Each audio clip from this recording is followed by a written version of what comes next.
From the morning reading, broad rally as the Qs, SPY, Diamonds, and IWM gap higher on flag bounce, breakout, all sectors.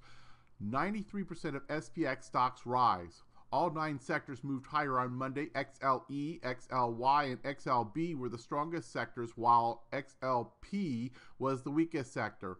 Oil futures rose $1.60 to close at $33.35. Breadth strengthened as advancers led decliners 3.52 to 1 on the New York Stock Exchange and 2.3 to 1 on the NASDAQ. Dow is the first to clear the February high. A strong Monday stock surge rally pushed the U.S. stock indices right up against the initial overhead barriers at their early February peak and the 50-day averages. The rally pushes stocks indexes into the test of overhead resistance. Rising oil and base metals boost energy and miners. Alcoa and Freeport-McMoRan lead materials higher. Brazil and Russia have strong day on back-to-back of commodity rally. Buyers are pressing stocks with another large gap open. At the gap of the 4 sessions in the past 6, the S&P futures were higher at least 0.75% above the prior day's close. That has only happened 3 other times since 1982, and that was speaking with respect to yesterday. Also unusual is that buyers were focused on relatively few stocks. The up volume ratio was nearly 90%, while the up issues ratio was less than 80%. That has only happened twice since 2009, and stocks weren't able to gain much in the following days. Hello, this is Stephen Harris, a head trader from Falcon Global, where we model best practices for investors, traders, and day traders from entry to exit every trading day. In this daily video, I provide my opinion and insights of current market trends, market timing, volatility, and hedge risk levels for the upcoming day for the key U.S. financial markets. It is 6:21 a.m. Central Time, and I'm recording this in preparation for the market day of February the 23rd, 2016. Full disclaimers are at the end of the video, but be aware that this is for educational purposes only, and only you are responsible for the investing or trading decisions that you make. So let's go ahead and dive into the morning report, and a bit quieter on this morning report than many of those that we've had of recent. In fact, one of the authors in our morning reading made reference to that. And okay, go ahead, come on up. There we go.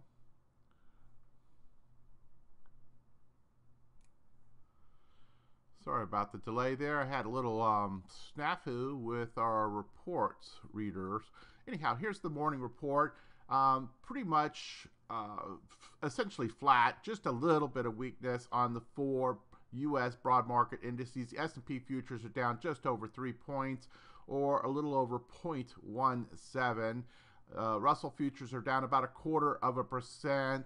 NASDAQ futures down about 1/3%, and the Dow is down just below scratch at the time of this cut. Crude oil is down about 0.5%. Euro is down about 1/4%. Bonds down about 1/5%, and gold is up about 2/3%. China's down about 0.8%. Hong Kong down about 1/4%, and Japan down about 0.4%. Germany down about 0.75%, United Kingdom down about 0.5%. So weakness all the way around, but nothing pronounced. In the U.S. macroeconomic reports of consequence today, we have the Consumer Confidence Report and existing home sales, Richmond manufacturing. In terms of tomorrow and looking ahead, we have the weekly crude oil inventories report. We also have new home sales, and that looks to be about it. We do have one FOMC member speaking tomorrow evening, with member Bullard giving a talk. In terms of current volatility conditions, as you would expect, we continue to see these conditions come down. We are, with the short-term VIX now just above an 18. And skew is benign. IV percentile getting very low. S&P is at a 28, Russell at 35, NASDAQ a 36, and Dow down to a 28. We did have standard deviation moves put in on the close-to-close basis on 3 of the 4 indices yesterday. Only the Russell was not participating in that big up move to the same degree as the others. And you see in terms of recent action, the number of standard deviation moves in a couple week period is about normal. So things have definitely been coming and calming down as this rally is, come up against this area of resistance and finish this bottoming pattern, at least for the short term. We'll have to see where this goes in an intermediate term basis. So let's go ahead and go to the charts, take a look at that situation.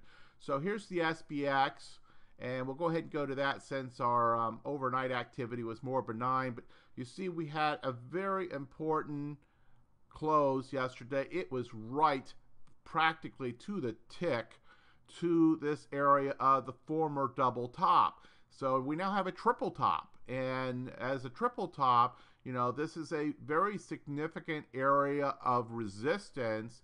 And we've said this for several days now, if you've been following us, that we need a confirmed close above this area, which on the SPX would be about 1948. We need a confirmed close above that area to be able to establish that we truly have something that is broken out of this range that we've been in since about January the 7th.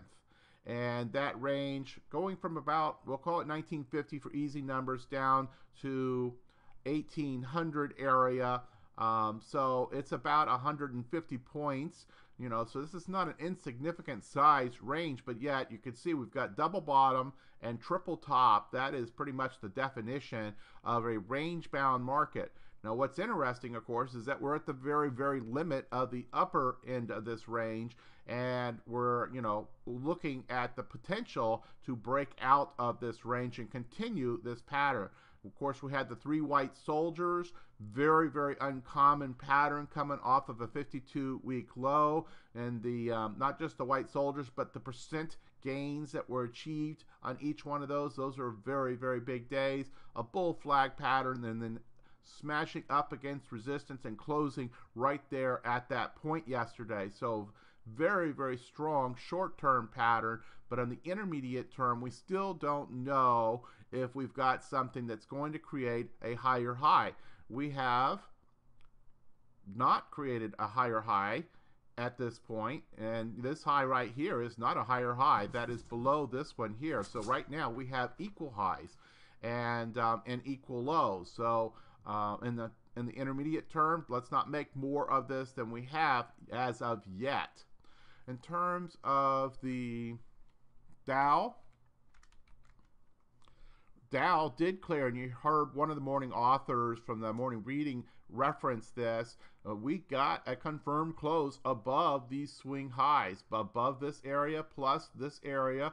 So the Dow has achieved this, and if it has broad participation of the market, you could expect this to move back up to the 171 on the DJX, but you could expect it to move up to the bottom of this range here in pretty short order. Is a possibility. Obviously, it's not a guarantee by any measures, but it could move back up through this area just as fast as it went down through this area. There's not a lot of resistance areas in here to draw a particular note. You might say a minor one here where this former support line becomes resistance, but that's pretty minor. Really, it's just about extensions and measured moves and so forth as you come up through this area until really you get to this line right here. On the Russell, we've of course had a relatively weaker pattern here, and we've actually had a lower low, and we still have at this point a lower high. Now, it's not finished its move. It could indeed continue and take out this high, but right now it's got resistance above it in a big way, and we'll have to see some broader participation by the Russell and the NASDAQ if this rally is to really continue and become a healthy bull. Same thing here. We had a lower low, and we still have a lower high and certainly we had a bit of a swing here, but we'll not get too worked up about that. The main thing is that this has not yet taken out this high, and then of course in this one we have these two, so we have an area here, and really until we get up to about 43.57 and get a confirmed close above that, the NASDAQ has significant resistance above it. So 3 of the 4 indices are right up against important areas of resistance, but the Dow is out in front. And of course, the Dow is conservative. It's the dividend paying. It's where so much of the money has been going of late. Things like dividend paying stocks and XLU. In fact, we'll look at XLU.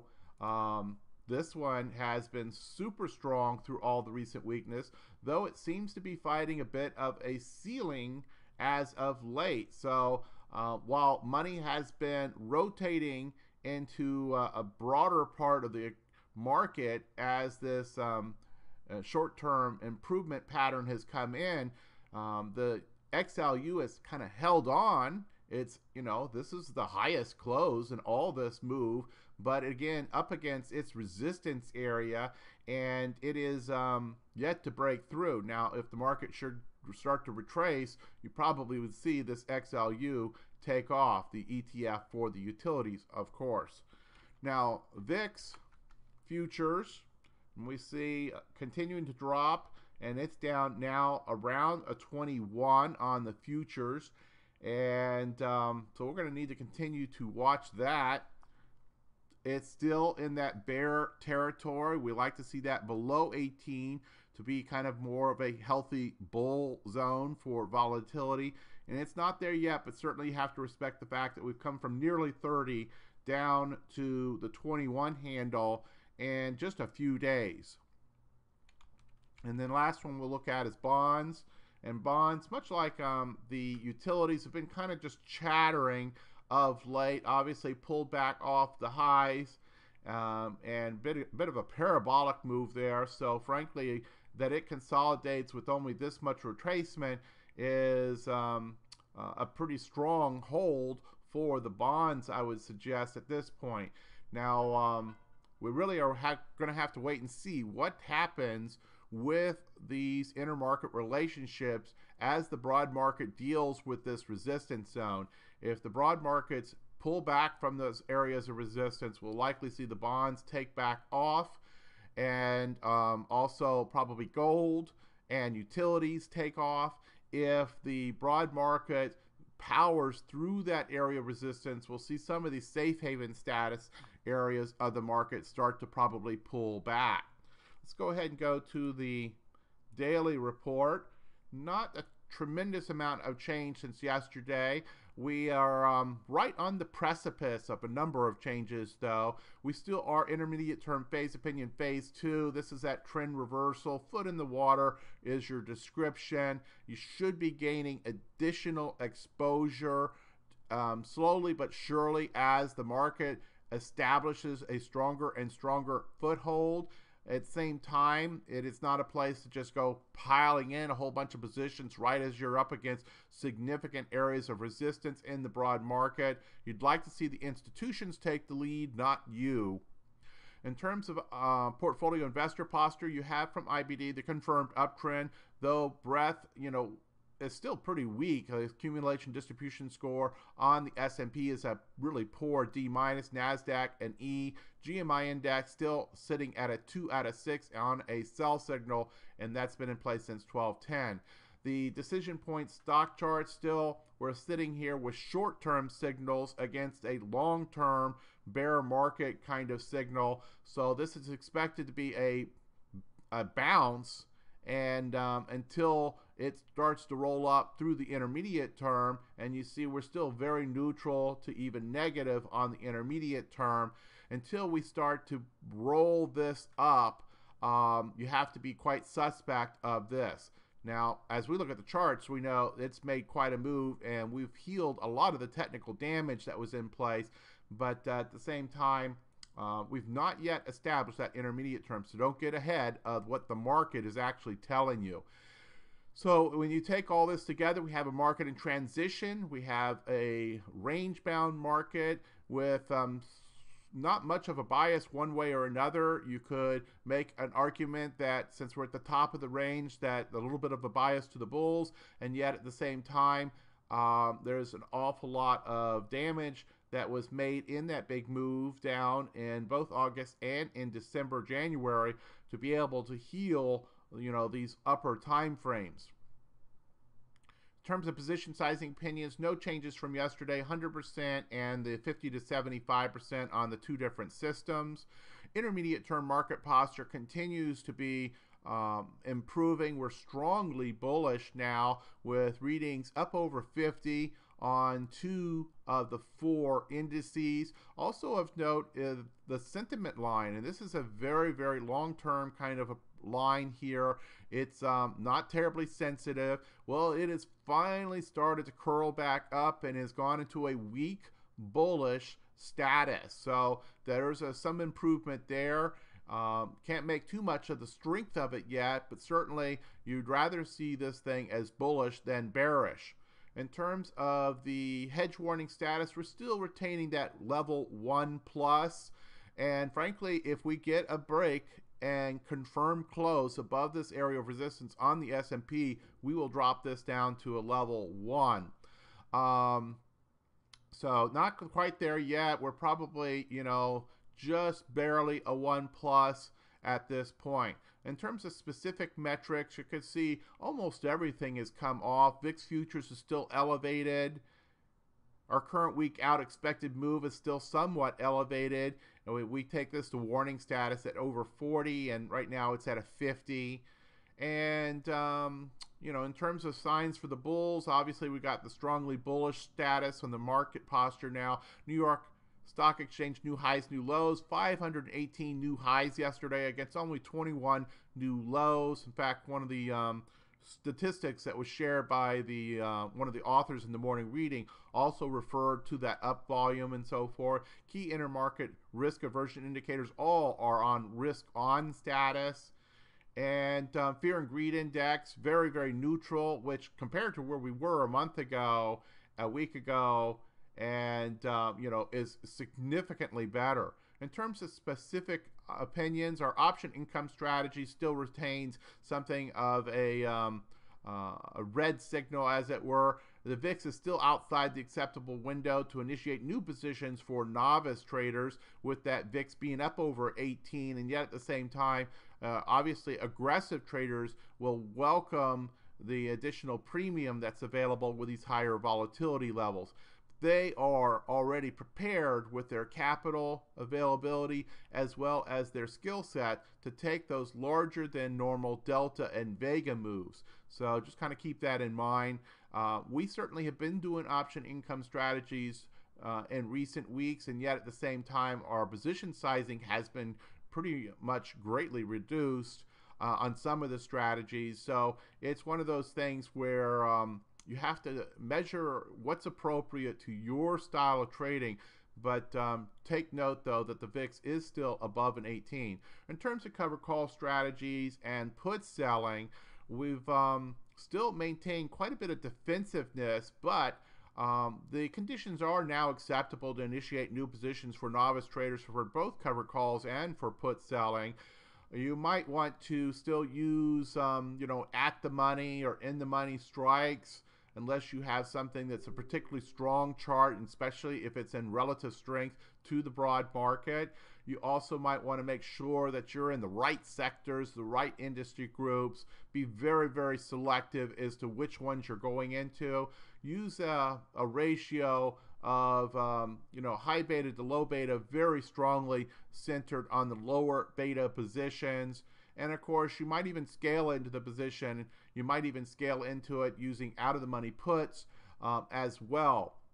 So a number of things that you can do to build a position, especially when you're up against the face of resistance. You don't want to get ahead of what the institutions are doing. And, they've not exactly gone all in as of yet either. So sector specific, you could see a sea of green in the short to intermediate, though the long term still has, a lot of damage to fix, but this is certainly a lot better than what we were seeing not too long ago. Again, the ones that are holding up the best, consumer staples and utilities. Again, defensive sectors. We continue to pound that point because that's where the institutions have gone. And while all the sectors have improved, it's still a very, very defensive posture that's being taken by the institutions and where they're going with their money, and you should take note of that. In terms of percent change, this is certainly much better than we've seen in a while. 1 day, 5 day, 1 month, and even this one's only just barely negative. The biotech segment of the healthcare sector has certainly been pounded, but things have gotten better there. And we can even see in some of these cases, the 3-month, year-to-date, and even 1 year, you know, are starting to look much better. So things are clearly firming up, and yet at the same time, you know, this is not much of a performance for most of these sectors in this year-to-date or even for the last 1 year. There's been a lot of weakness, so we've not been able to follow through on much bullishness, and that's one of the key things we continue to talk about. So I think that's probably enough for today. Let's go ahead. We're at 20 minutes, so I'm just going to flip through this. As always, if you find that this is helpful to your trading, we do appreciate you liking us on YouTube. Subscribe to that channel. Retweet us to your Twitter followers, to your StockTwit followers. All those things are very much appreciated. I take note of every single one of those. I'll probably talk about this more tomorrow. We will be subscribing for our next round of the Covered Call Mastery course, which will be in mid-July.